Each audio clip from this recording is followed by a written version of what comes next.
They hired a crane to crush my yacht because I refused to pay a fake $520 fee, the HOA president thought.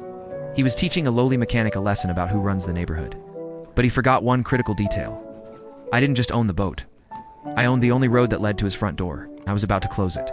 I'm a marine mechanic in Sausalito. Spent 20 years fixing engines, saving every dime, until I bought a 6-acre marina in 2014. It came with 22 slips, plenty of parking, and one very specific asset, a private access road. For 30 years, the gated community next door used my road as their main entrance. I never charged them a dime. It was just being neighborly.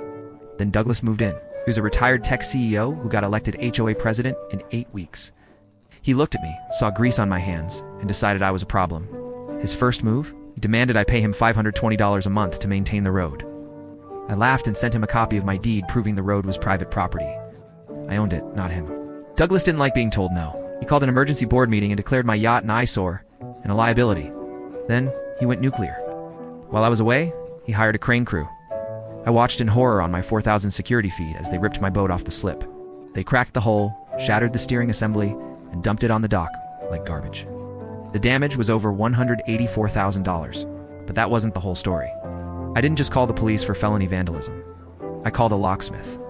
Within 48 hours, I installed steel barriers and RFID locks at every entry point, put up signs, private property, access revoked. Instantly, 63 families lost their 2-minute shortcut.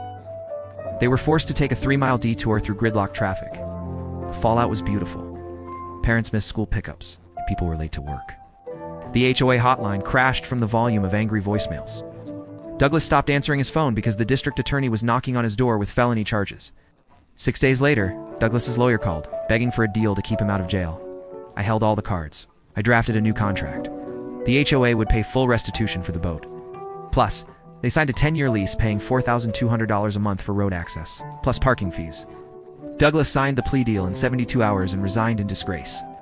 I now collect nearly $6,000 a month from the people who called me just a mechanic. And the best part, it's a condition of his probation, Douglas has to wave at me every time he drives past my gate.